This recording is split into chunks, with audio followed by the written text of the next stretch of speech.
keep in mind, QE is deliberately designed to inflate the prices of treasuries and MBS and bring those rates down. So that was the intention of the program. So when folks say, QE didn't cause any inflation, they're looking in the wrong place. Welcome to Proven and Probable. I'm your host, Maurice Jackson. Joining us for a conversation is TREY Reik, Senior Portfolio Manager with Sprott USA. Mr. Reik, welcome to the show, sir. Thanks for having me. We're delighted to have you here today to discuss the Fed's impact on peripheral markets. Mr. Reik, the Fed is in the process of implementing a dual policy of rate hikes and balance sheet reduction, which appear to have a duplicitous effect on peripheral markets. What are your thoughts on this dual policy, and what can we expect from Chairman Powell during his tenure? And so I have about 2 hours to answer that question. No, I'm just kidding. There's a lot of information there. I think that Mr. Powell is obviously very capable monetary steward with an enormous amount of experience and great judgment, and I think he will do a great job. I think he's got some difficult parameters to deal with. There is a little bit of a similarity to when Mr. Greenspan first took over his Fed stewardship in 1987. He actually ascended to the position in August and tried to show the world that the Fed was sort of on the case and under control. And people may forget, but about a month later, on consecutive days, they actually raised the Fed funds rate on 25 basis points on 2 consecutive days. And we had a big backup in 10-year yields, and the S&P had been doing extremely well, and all things looked to be, in really good shape. And of course, we had the fall of 1987 very soon thereafter. So we have a lot of similarities insofar as Mr. Powell has just, taken over, and the market has a tendency to test new chairmen. We've had this backup in 10-year yields. The S&P is doing well, and we have a chairman who seems to be focused on showing the market that he is in control, and so we've had these rate increases. So a lot of similarities there to ponder. I think that Mr. Powell will do, as we have written in past communications, that the history of Mr. Powell's public statements, and now that the minutes from a lot of these meetings are coming out, the extended transcripts of the meeting, Mr. Powell, since he ascended to the Fed, has been a fairly reliable critic of QE programs, especially towards the QE3 stage. He ended up voting for QE3 as a Fed governor and permanent voter because that vote came up in his freshman year, and generally freshmen don't rock the boat too much, but his public statements and the ones that are coming out from these extended transcripts are, he argued fairly vehemently against the benefit of QE3 asset purchase along the line of reasoning that, the market would always expect more, and that we were that the Fed was starting to, encourage risk-taking and, the search for yield, et cetera, et cetera. So now that he has become the Fed chairman and we have these large amounts of debt outstanding, I really do believe that he will go as far as he possibly can along the telegraphed lines of the scheduled balance sheet reduction. The Fed announced back in September of this past year that they would roll about $10 billion per month off the balance sheet in Q4 of last year, and then that would increase by $10 billion per month each quarter thereafter, meaning the monthly total in Q1 would be $20 billion, and the monthly total in Q2 would be $30 billion, $40 billion in the third quarter, and then theoretically by the end of this year in the fourth quarter, $50 billion per month. The $50 billion per month, I'm pretty good at math, times 3 is about $150 billion per quarter, or a run rate of $600 billion. Mr. Bernanke was fond of saying that, every $200 billion or so of QE was equivalent to about a 25 basis point rate cut when it was QE. So one would assume that in reverse, that equates to something on the order of about a 25 basis point each, $200 billion of rolling assets off the Fed balance sheet should equate to something like a 25 basis point rate hike. So if we are at a $600 billion annual run rate in balance sheet reduction by the end of the year, that would mean that there's 75 basis points of tightening just from the balance sheet reduction. And I think everybody by now is fairly aware that the Fed's dot plot on average predicts about 4 rate cuts in the current year, implying 2 more for the balance of 2018, and another 3 or 4 next year, and believe it or not, another 1 or 2 in 2020. So that's the telegraph policy, and as I mentioned, I think Chairman Powell will do, especially given that he didn't support a lot of the asset purchases originally. I think he will be as dedicated as possible to try to follow those policies. Let's discuss how the Fed is or will have an impact on the peripheral markets, beginning with emerging markets, which I like to term as third world economies. Does the Fed fundamentally grasp the dynamics of the situation?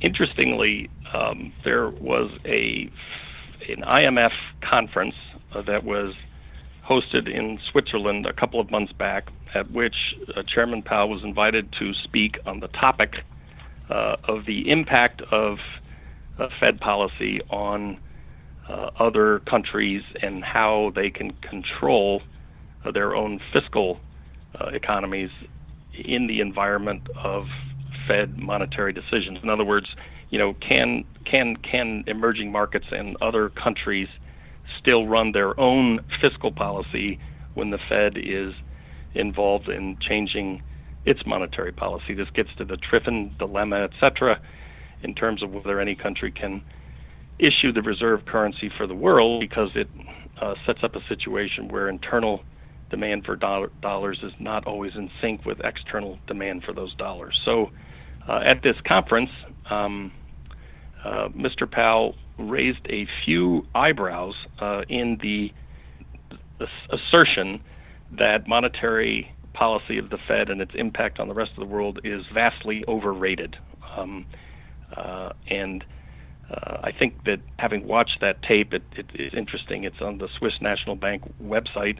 I would encourage everyone to take a peek, because I noticed discernible facial expressions of surprise by the other folks on that learned panel, because quite frankly, Mr. Powell made a few statements that we felt were fairly wildly specious claims in terms of the lack of impact of what the Fed's done recently on global monetary affairs. So what Mr. Powell is pointing out is that since the late 90s, when emerging markets had one brand of challenges, such as being linked to the dollar and not having sufficient foreign exchange reserves, there have been changes and improvements on the governmental level in a lot of emerging markets in relaxing those pegs to the U.S. dollar and building up FX reserves to deal with currency pressures. But what this ignores is that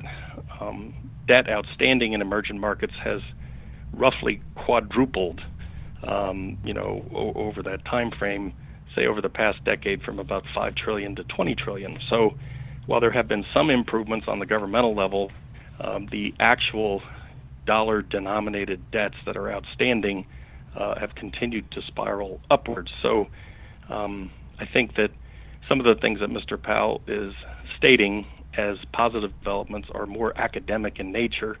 And if we look at the percentage of debt to equity ratios for corporations, say in the MSCI country indexes, the average is way above where it was in the late 1990s, and it's more broadly based. So Brazil, Turkey, China, India, Poland, Mexico, Chile, Argentina, South Korea, Taiwan, these are all environments or economies that have had an enormous increase in debt outstanding, and the dollar-denominated portion of that has recently been estimated by the BIS to be, believe it or not, 11.4 trillion. So if we have 11.4 trillion of dollar-denominated debt overseas, about 3.7 of that, by the way, in emerging markets, it is a mathematical certainty that when the Fed starts to tighten, there is going to be a direct deleterious effects on the economies of emerging markets. So I think the highest dollar-denominated debt to GDP economies are Chile at 33%, Turkey's about 22%, Mexico's 22%, not an unimportant trading partner, and Argentina about 20%. So in those countries, Mr. Powell can say, anything he wants or claim whatever he wishes, but as the Fed tightens liquidity for dollar funding around the globe, there is going to be pronounced pressure in those countries, and I think we're starting to see that in recent months. Let's shift here to global financial institutions. My first thoughts are bailouts and derivatives. What concerns do you see here, and what type of response can we expect from the Fed? Mm-hmm. Mm-hmm. So it's interesting. The global financial institution issue with respect to Fed tightening has clearly been largely limited to the plight of Deutsche Bank. So what's going on with Deutsche Bank right now is really very different than what's going on with any other global institution. And obviously there's some unique mismanagement issues, at Deutsche Bank. And so I think that most investors who don't own Deutsche Bank shares are prone to say, well, I don't own it, so it doesn't affect me. And it hasn't spread to these other global financial institutions. Now, what's funny about that is even though you may not own shares of Deutsche Bank, that isn't going to help if Deutsche Bank, further hits the skids, because Deutsche Bank has a $157 trillion CDS book, which is 2 times global GDP.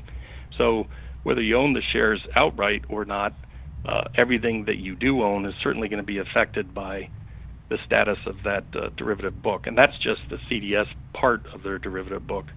The other thing that's interesting is if you broaden this analysis to what the Basel-based Financial Stability Board terms as systemically important banks, which is a fairly widely used term, as of, a couple of weeks ago, the percentage of systemically important banks trading more than 20% below their recent peaks, which is essence placing them in a bear market, included 41% of the total. So I won't read the list here, but it does include things like the Agricultural Bank of China and Mitsubishi, Bank of China, Credit Suisse, Prudential. So the list is lengthening rapidly, and once again, I think there's a bit of cognitive dissonance to assume that these types of dollar liquidity pressures aren't spreading because they are. Let's make the conversation here more U.S.-centric, focusing on U.S. corporate credits. There's this sophism that corporate balance sheets are in great shape. Let's focus here on companies just listed on the S&P 500. How accurate is this statement? That's a great question. So we are all aware, I think, vaguely of a thinning in market ranks. We happen to be talking in the middle of the FANG reporting season, and Apple's doing well and Amazon's doing well, Facebook not so much, and we really have narrowed the focus on these massive companies that, quite frankly, do have a lot of cash. And since everyone's focused on this small group of companies and they have a lot of cash, there is this conclusion that all companies are in great shape. You asked to focus on the S&P itself. So all corporate cash balances entirely in the United States measure, according to the Fed's Q1Z1 report, at about $2.6 trillion, and that is in fact a new all-time high. But total corporate debt also is hitting new all-time highs at $9 trillion. So if we take the 266 and we subtract the 9, actually corporate cash net of debt registered in the first quarter, once again, this is according to the Fed, not according to TREY Reik, an all-time low of negative 6.4 trillion. So a pretty simple equation, just corporate cash, which everybody is focused on, 2.6 trillion, minus total debt in the first quarter of this year registered a new all-time low of negative 6.4 trillion. When you narrow in on the S&P, the S&P has about the 500 S&P corporations have 1.9 trillion of that 2.66 trillion total that the Fed measures. And if we look at who owns that 1.9 trillion, the top 25 companies in the S&P hold 56% of it, and the top 50 hold 68% of it. So that's 50 of 500 have 70% of the cash, and the bottom 250 hold next to no cash, on the grand scheme of things. So the cash is concentrated in a very small group of companies, which of course are the ones that everybody spends most of the time on in this FANG type environment that we're living in the last several quarters. What people aren't focusing on is there's about $1.5 trillion now of corporate debt rated junk, and another $3 trillion rated one rung above. Not to mention about $1 trillion in levered loans, which we're getting back to almost no covenant protection. So we have about $5.5 trillion of hot potato debt, which stands directly exposed to any deterioration in corporate credit trends. So, of course, we haven't seen a huge surge yet in defaults, but if you look at junk bond yields and any other sort of sensitive measure, those are starting to hook back up pretty rapidly. Hearing you discuss the number of issuers in the S&P 500 that actually hold cash reminds me of Pareto's law, which also ties into my next question for you, which is U.S. consumer credits. Does the automobile sector remind you of subprime? So the automobile renaissance, or at least the renaissance in sales and revenues and earnings of the past 3 years, I think this is fairly well documented, has been based on extending the length of loans and reaching further down the credit scale for borrowers. So a larger and larger portion of auto loans are now 7 years long, believe it or not, which is kind of an amazing fact, because obviously no matter what rate you're borrowing at or amortizing, after 7 years, you're going to have a lot of upside down vehicles. And so the trend in the most recent 2 years has been to take that negative equity in cars that are being traded in, both in the used car and the new car market. And I don't have the numbers right in front of me, but I think it's fair to say that somewhere in the 30-40% range of all new car purchases where there is a loan involved in the trade-in are underwater, and that equity is being tacked on to the new loan. And obviously when you had rates at 0-ish%, that type of behavior, while I think it's fairly reckless, is doable because frankly the payments remain low. But now that we're ratcheting up Fed funds from 0 to 2, that's a really, really big difference, a big delta in this type of strategy being workable. And so a lot of this credit has stopped being created. And if you look at any of these subprime classes in the past 2 or 3 years, they haven't really matured. These credit pools haven't had a long time to mature, but they're already facing default rates far higher than at the peak of the financial crisis. So now total auto credit is roughly $1 trillion, $1.2 trillion, is obviously much less than the $10 trillion in total mortgage credit at the peak, of the real estate boom into the 2007-2008 period. So it's about a tenth as large, and a lot of the bad credit is centered in even smaller areas of that total $1 trillion pool. Nonetheless, it is certainly, this brings up, another observation, which Stephanie Pomboy at Macro Mavens first taught me, and that is that a lot of people take solace in the fact that debt service ratios remain low. So, broadly speaking, the Fed's debt service ratios take, disposable income and they aggregate that, and then they take the debt service, required for revolving credit and car loans and different measures, even take into account, apartment rent, leases, all these things. And so we take debt service ratios aggregately, and we look at disposable income, and the ratio is very low. In fact, it's near historic lows because A, there has been some growth in income, and B, rates are very, very low. The problem with that is that looking at the intersection of aggregate disposable income and aggregate debt service speaks to precisely no one, because one group of Americans has most of the debt and the debt service obligations, and a fairly mutually exclusive group of Americans have most of the income, and they're not the same. So your stress levels at things like, subprime auto, et cetera, are going to be, much faster and much worse than anything that will ever be telegraphed by looking at things like the aggregate debt service ratios. And I think that's really an important point. A correlation I see, 10, 15 years ago, I was buying real estate, and there was no income verification. And I'm starting to see that now with auto loans. It's the same process that they were using 10, 15 years ago. It seems like we don't learn. History repeats itself.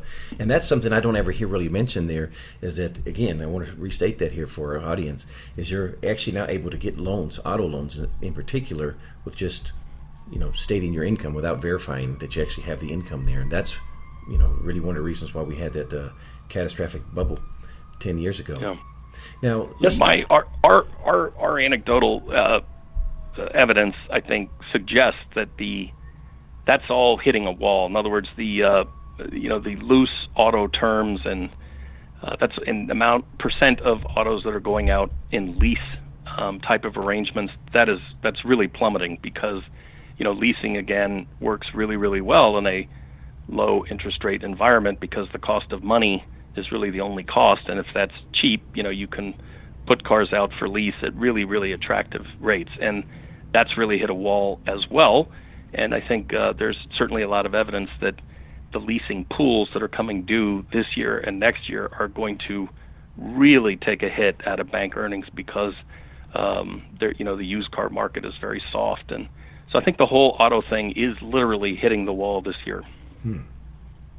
Regarding credit card debt, what can you share with us about U.S. personal interest payments?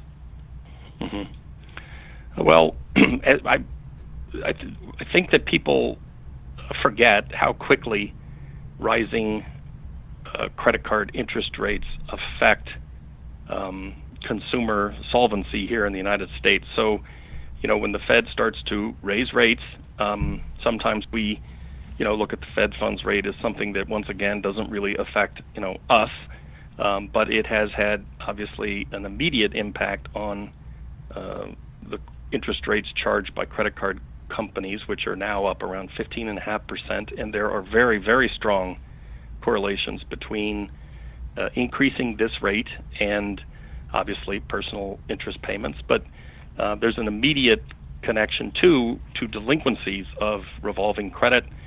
Once again, it's sort of the peripheral type stuff that gets hit first. For example, the 60-day delinquency rate of subprime auto loans, all lenders, in February of this year hit 5.8%, significantly above the financial crisis peak, which was right around 5%. Personal interest payments, non-mortgage, are already at new all-time highs. And I've even noticed, and I've put forth a fairly strong correlation to when the Fed started raising interest rates and what's happened with the personal savings rate, which has collapsed in, say, the past 6 months. So as these rate hikes start to take hold, and things like rising interest rates charged on credit cards, it puts a severe crimp on the peripheral credit scores of U.S. consumers, and I think you're already seeing that in a lot of different spots. So for Chairman Powell to continue to increase the Fed funds rate, he is going to have to endure knowledge of the fact that he is causing an enormous amount of stress in the more challenged portions of the U.S. consumer population. It'd be interesting to see how that comes to fruition and what his response will actually be. I'd be remiss if I didn't ask you this, but how will tariffs in a trade war affect the Fed and the peripherals? And can you provide us with an example? So it's interesting. Probably the question that I've gotten the most over the last 3 to 4 weeks, from reporters, et cetera, is, why isn't gold doing better? Because keep in mind that's what I focus on most of the time. But there's been this view that, given the fact that tariffs are, bad, that gold should be doing better. And I think that frequently with gold, at least, people have a tendency to fall into knee-jerk sort of reasoning.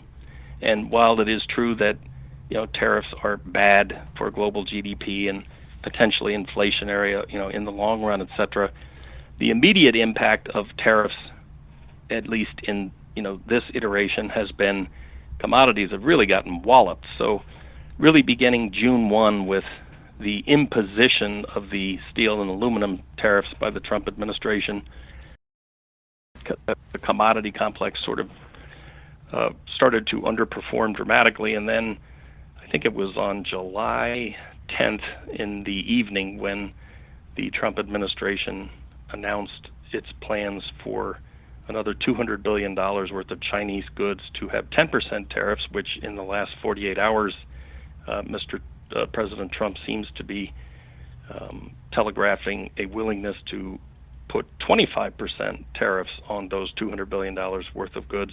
The commodity complex has really, rolled right off the map on the 11th of July, the morning after the announcement of those 200 billion in incremental 10% tariffs. That was the worst day for the Bloomberg Commodity Index since 2014. And gold is involved in it's involved in almost every commodity index. In fact, it's the largest single component of the Bloomberg Commodity Index at 9.2%. So there is a sort of a tractor beam pull on gold when the commodity complex is performing as poorly as it has. On that day, the 11th, after the 10th, evening of the 10th announcement, the average metal in the Bloomberg Commodity Index, zinc, et cetera, was down. Copper were down, in excess of 3%. Oil was down 5%. On that day, gold was down 1.09%. So one could make the case that gold, in fact, is acting as a store of value, precisely as it should, by being a little bit less volatile than some of the other commodity components. The way that a lot of this, can work back to affect, I think, the general markets a lot quicker than people realize. You asked for an example. A good example would be that in Mr. Trump's efforts, President Trump's efforts to show he can and will be tough on Russia, there were a group of tariffs introduced on certain Russian oligarchs back in April, and the firm that took the biggest brunt of the sanctions that were announced in early April 6th, I believe, were on Rusal and its leader, Mr. Deripaska, who's a close Putin ally, and Rusal happens to be the world's largest aluminum producer, about a 7% global market share, and I'm sure that President Trump's advisors pointed out that this would be a good company to target because, by taking 7% of global aluminum out of dollar, denominated markets, that would be sort of a double whammy to help the impact on domestic producers of aluminum and steel in concert with the tariffs that he had already imposed. So, Rusal was chosen.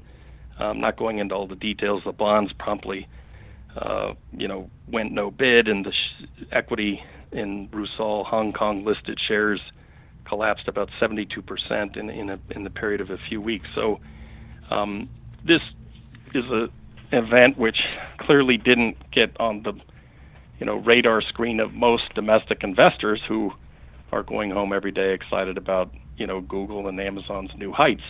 However, Mr. Putin seemed to take offense to the fact that one of Russia's most important corporations and one of his close friends was being targeted. And it turns out that we now know that in April, Russia sold a little over half its total treasury holding, $47.5 billion in the month. And we now know that most of the rest of the holding was sold the next month in May. So Russia pretty much liquidated $100 billion worth of treasuries in a 2-month period. In April, of course, that was the first time the 10-year yield poked its head above the 3% barrier, since December 2013. And it's just interesting that in retrospect, that 35 basis point jump in 10-year treasury yields in April may have had as much to do with perhaps some ill-advised, because the Treasury is certainly in the process of reconsidering how draconian they want their Rusal sanctions to be. But it's certainly possible that the Rusal sanctions had as much to do with that, eye-popping jump in 10-year Treasury yields as expectations for economic growth or inflation. So we're definitely getting to the point where some of these peripheral events are starting to have blowback to very large and important asset classes. Now, if I'm not mistaken, Russia, when they dumped those treasuries, did they not go out into the market and share that they're going to purchase gold? There were some stories that pointed out that the reduction in the treasury holding, especially the $47.5 billion a month, in comparison to Russia's gold holding, made gold a larger portion of foreign exchange reserves than treasuries. The reason I don't focus on that too much is that anyone who has followed Russia closely is aware of the fact that Russia has methodically and meticulously added to its gold reserves pretty much every month for the last 10 years, and certainly in the last 3 years, very, very large. And I just read a story this week that Russian gold holdings are starting to rival Soviet era holdings in gold. So it's such a methodical increase in their gold holdings. I think it's a little unfair to say what that $47.5 billion went to purchase gold.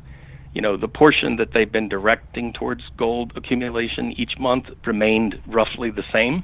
It's just that the cumulative total of the amount of gold on the Russian central bank balance sheet exceeded the treasury total for the first time in a very long time because of the big decline in treasury holdings. Where the rest of the $47.5 billion went, my guess is that it went into sort of a Russian version of QE to stabilize bonds of not only Rusal, but some of the big Russian banks that were under a lot of pressure as well, with this threat that Rusal was going to be sort of locked at. Anyone who did business with Rusal and U.S. dollars was going to be sanctioned. So that put a lot of pressure on the banks too. And I would bet the lion's share of that $47.5 billion went to sort of a Russian version of QE. The Fed took or printed money and directed it at very toxic amounts, Bear Stearns, et cetera, balance sheets in our first example of QE. And I think that what Russia, more than likely, first of all, we have the advantage of being able to print dollars when we buy toxic assets from the Bear Stearns balance sheet. Russia obviously doesn't have the latitude to print dollars, so they had to find them to buy and stabilize dollar-denominated obligations of these banks. Keep in mind, aluminum is priced in dollars, so there was an order book for Rusal that all of a sudden was threatened in terms of where those dollars were going to come from. So they had to find the dollars somewhere, and very clearly the Treasury holdings were their biggest pile of dollars, and I believe that's why they were liquidated, and I think the proceeds went to stabilize these dollar-denominated obligations of banks and Rusal itself. Trey, what keeps you up at night that we don't know about? Asking a gold guy that question, you're likely to get a tidal wave. But I really think that the biggest thing that is being missed by consensus and by markets and by the financial media is the amazing degree of inflation that the Fed has miraculously been able to foster in financial assets, at least to date, without causing CPI-type inflation. So I will go to my grave really never understanding how the Fed has been so successful in channeling the inflation that they keep in mind. QE is deliberately designed to inflate the prices of treasuries and MBS and bring those rates down. So that was the intention of the program. So when folks say, QE didn't cause any inflation, they're looking in the wrong place, because it was designed to inflate financial asset prices, and it was remarkably successful. And I think, when stocks reach highs of the past 2 to 3 years, a common refrain or explanation is that expanded valuations are rational because of why? Because we have low rates. And now that the Fed is raising rates, and on the long end we seem to be flirting with, the breakout of this 35-year down channel. As you know, equity investors are nothing if not flexible. And so while for several years they would cite low interest rates as the reason to justify premium valuations, now that rates are rising, the common frame is usually, well, but it won't matter that much. And at some point, both the short end for what the Fed is doing and at the long end of what the 10-year has been doing, this is going to have probably in a very short period of time, overnight, suddenly, whatever you want to call it, a big impact on financial asset prices. And the measure that we look at, which really is an eye-popping measure, is the Fed's own measure of household net worth. So in the Z1 report, which comes out quarterly, one of the things that the Fed measures is household net worth. And it usually gets mentioned with, GDP and total debt, household net worth. There's 3 or 4 things that usually get mentioned out of the Z1. This is one of them. Well, if we look at the first quarter of 2009, household net worth was at $54.5 trillion, and GDP was at $14.1 trillion.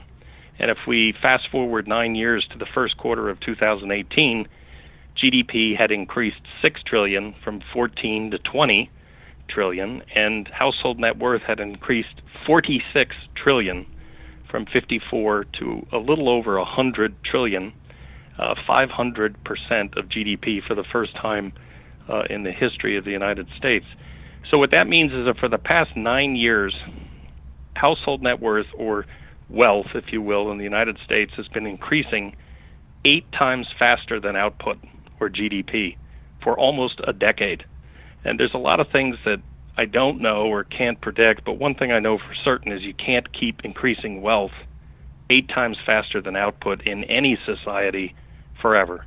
So I think that that household net worth number, which is really stocks and bonds and real estate minus debt, is a number to really focus on, because the increase in short-term rates and flirting with this 3% level on the 10-year, pretty soon that is going to have a very, very outsized impact on this incredible generation of household net worth, or inflated prices of financial asset prices. And I really think it will surprise people how quickly those levels can adjust on the downside. Well, it's already surprising to hear that right now.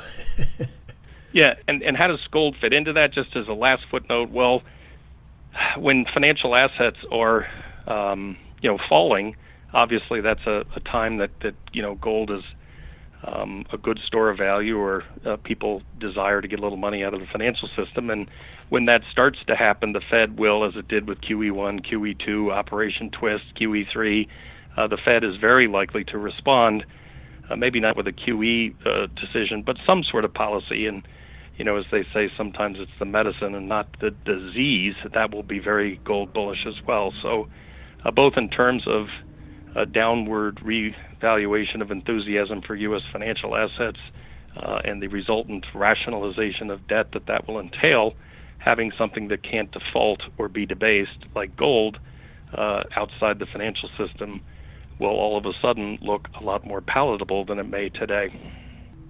Well, sir, we'd like to thank you for a very comprehensive interview. Last question for you. What did I forget to ask? Well, we didn't focus as much on gold as I think sometimes you and I, like to chat about. And, the question in my mind, quite frankly, is with gold here at, 1225, that type of thing, what is, going to change between now and the end of the year that has the potential to put a little bit more spunk back in gold markets? And I think the answer is recognition that the Fed is going to change its telegraphed balance sheet policy in terms of that scheduled uptick in balance sheet reduction, 10 billion per month. And it's one thing for me to cite, credit stress and peripheral stress in emerging markets, but it's very different when the Fed starts to send signals that they're concerned about the impacts of their sort of dual policy objectives as well. And in June, at the June FOMC, the Fed increased the rate that it pays on excess commercial reserves. It's commonly referred to as the IOER, which is essentially the excess reserve interest rate. They increased that only 20 basis points during an FOMC meeting when they increased Fed funds 25 basis points, which doesn't sound like much, but the reason that they did that is there's already such a growing pressure for commercial banks to find and fund, their reserves at the Fed. Keep in mind when the Fed prints money and buys treasuries from Jamie Dimon and Lloyd Blankfein, that money stays on, the Fed's balance sheet as excess commercial reserves, and everybody's happy. But when we start reducing the Fed's balance sheet, there is, believe it or not, an outsized effect, about 1.5 on a decline in commercial banking reserves, which are required, and those don't grow on trees. So we're starting to see commercial banks bid up the Fed funds rate, which is essentially the cost of reserves, what they pay the Fed, for borrowing money, at a faster clip than the Fed intends them to do. So, for example, the way the Fed controls the Fed funds rate these days is they have a target range. We used to have a specific rate, and they would intervene every day. Now there's a target range, which is that 25 basis point spread, and the Fed likes Fed funds, the effective Fed funds rate, to be right at the midpoint of the target range.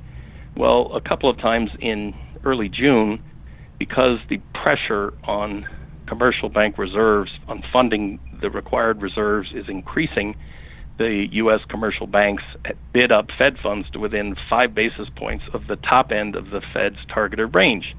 If Fed funds trade above the targeted range that the Fed sets, that is somewhere between an embarrassment and a credibility hit to the Fed. You can choose which way you want to look at it, but it's certainly nothing less than an embarrassment, and certainly as much as a credibility shot that the Fed really doesn't have control of Fed funds. So what they did is they lowered, or they introduced for the first time ever, a gap between the interest paid on excess commercial reserves and Fed funds itself, to try to induce banks to compete less for that funding source for reserves. So to me, it sounds wonky. It is wonky, but it's important because it demonstrates that the Fed is cognizant of the fact that by reducing its balance sheet, they are already impacting liquidity in ways that they perhaps didn't perceive.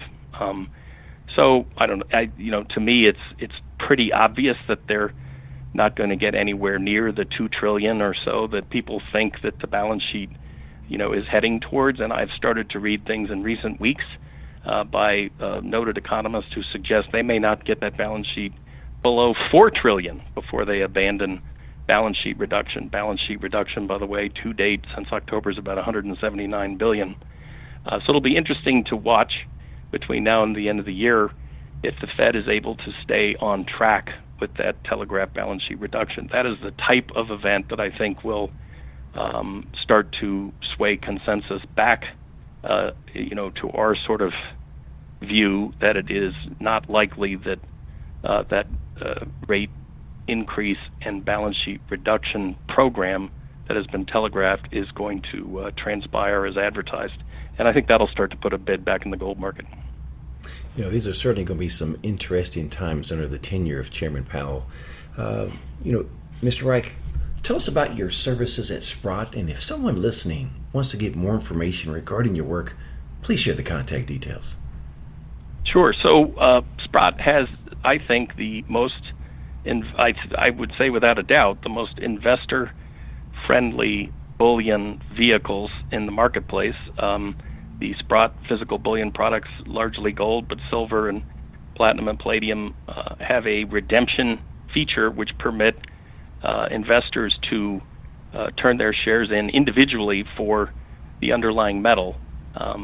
And the other thing that's different about the Sprott bullion products is that they are eligible to U.S. investors for long-term capital gain tax treatment. Some of the competing and leading market leaders there do not have a redemption feature and are not eligible for long-term capital gain tax rates, and instead are taxed at the 28% collectible rate for bullion and collectibles and coins. So I think that's a great way for anybody to get started with a bullion investment. We have some products at Sprott that are, I think, smarter ways to look at equity ETF opportunities in both the large and small cap arena. And then what I'm focused on is individually managed separate accounts of gold miners, and we'd be interested in speaking with anyone about a separately managed, actively managed equity account if anyone has the interest. My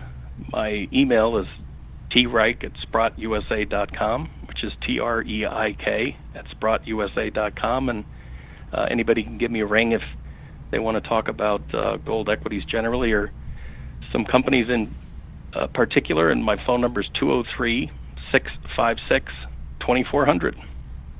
And for our listeners, to help streamline the emails, please put in the subject line "Proven and Probable."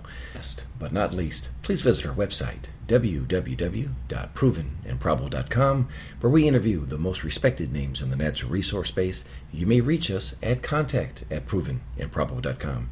TREY Reik of Sprott USA, thank you for joining us today on Proven and Probable.